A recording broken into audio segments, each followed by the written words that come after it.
Good afternoon, students. We are doing question answers of the Midnight Visitor. And in the previous video, we have done two questions. And in today's video, we are going to read question number 3. So let's start.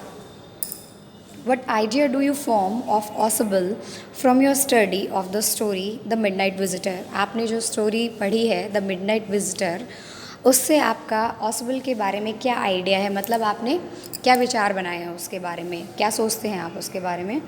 या फिर ये question इस तरह से भी आ सकता है, right a character sketch of ऑसिबल। ऑसिबल का करेक्टर स्केच लिखिए। आंसर है ऑसिबल इज़ अ सीक्रेट एजेंट। ऑसिबल एक सीक्रेट एजेंट है। He looks a very ordinary person. वो एक बहुत ही साधारण व्यक्ति दिखाई देता है, यानी कि देखने में तो वो बहुत साधारण है। But he proves himself perfect in his job. लेकिन वो अपने काम में खुद को परफेक्ट प्रूव कर देता है।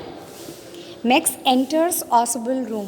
मैक्स ऑसिबल के कमरे में चला जाता है। देखिए, हमने जो फर्स्ट क्वेश्चन पढ़ा था ना, वही सब लाइंस मैंने इस क्वेश्चन में लिखी हुई हैं, ताकि आपको सारे क्वेश्चन अलग अलग लर्न ना करने पड़े। ये क्वेश्चन लगभग क्वेश्चन नंबर 1 के जैसा ही है, ठीक है। He has a pistol in his hand. उसके हाथ में एक पिस्टल है। Ossible knows he is Max. Ossible को पता है कि वो मैक्स है। अनदर सीक्रेट एजेंट, दूसरा secret agent. He wants to have very important secret paper from Ossible. और जो दूसरा सीक्रेट एजेंट है वो ऑसिबल से बहुत ही इंपॉर्टेंट पेपर्स लेना चाहता है। Ossible at once makes up the story of the balcony. ऑसिबल जो है एकदम से बालकनी की स्टोरी बना देता है, झूठी कहानी बना देता है कि मेरी विंडो के बाहर एक बालकनी है। Then there is a knock at the door. और उसके बाद दरवाजे पर एक नॉक आती है, यानी कि कोई दरवाज़ा खड़खड़ाता है। ऑसिबल says it could be the police. ऑसिबल कहता है कि ये पुलिस हो सकती है। He says he wanted extra protection for such an important papers. वो कहता है कि उसे इतने इम्पॉर्टेंट पेपर के लिए एक्स्ट्रा प्रोटेक्शन चाहिए थी, मतलब वो ज़्यादा सुरक्षा चाहता था। So he himself had ask the police to check upon him. इसलिए उसने खुद पुलिस को कहा था कि पुलिस उसे आकर के चेक कर ले। Max gets frightened. इस पर मैक्स डर जाता है कि पुलिस आ गई। He jumps on the balcony to hide himself. वो बालकनी पर कूदता है खुद को बचाने के लिए। But there is no balcony. हम जानते हैं कि कोई बालकनी नहीं है, उसने झूठ बोला था कि हाँ बालकनी है। तो वो कूदता है तो क्या होता है, वो नीचे गिर जाता है। Thus Ossible gets rid of Max. और इस तरह से ऑसिबल मैक्स से छुटकारा पा लेता है, क्योंकि मैक्स मर जाता है वहाँ से गिर के।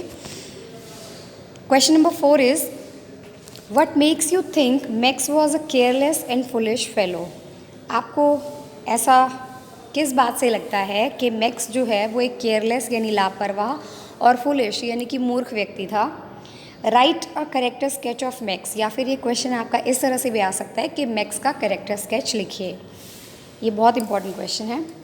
आंसर है Max was a secret agent. Max एक सीक्रेट एजेंट था।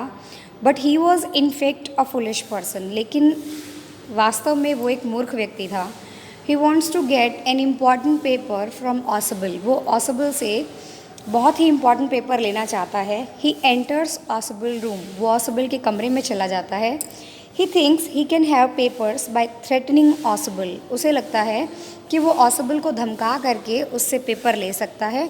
But ऑसिबल proves to intelligent for him. लेकिन ऑसिबल उसके सामने बहुत ज़्यादा इंटेलिजेंट यानी बहुत ज़्यादा बुद्धिमान प्रूव होता है। He makes him believe that there is a balcony. ऑसिबल उसे यकीन दिला देता है कि उसके कमरे के बाहर खिड़की के नीचे एक बालकनी है। But in fact there is no balcony at all. लेकिन वहाँ कोई बालकनी नहीं है। Foolish Max believes every word of Ossible. और मूर्ख एक मैक्स जो है वो ऑसिबल के हर शब्द पर यकीन कर लेता है। A secret agent has to be very careful. एक सीक्रेट एजेंट को बहुत ही केयरफुल, बहुत सावधान होना चाहिए। He should not believe everyone without proofs. और उसे किसी सबूत के बिना हर किसी की बात पर यकीन नहीं करना चाहिए। It never comes to his mind that Ossible could be fooling him. Max के माइंड में कभी ये बात नहीं आती कि ऑसिबल उसे झूठ बोल रहा हो सकता है, या फिर हो सकता है वो उसे बेवकूफ़ बना रहा हो। एंड ही हैज़ टू पे for this with his life. और इसके लिए उसे अपना और इसकी कीमत एंड ही हैज़ टू पे for this with his life. और इसकी कीमत उसे अपना जीवन गंवा कर देनी पड़ती है। एंड ही हैज़ टू पे for this with his life. और इसकी कीमत उसे अपनी जान गंवा के देनी पड़ती है। तो यहाँ आपके आज आप सो आज आपके ऐसे टाइप क्वेश्चन कंप्लीट हो गए हैं। इस लेसन में 4 ऐसे टाइप क्वेश्चन हैं। कल हम इसके शॉर्ट क्वेश्चंस करेंगे।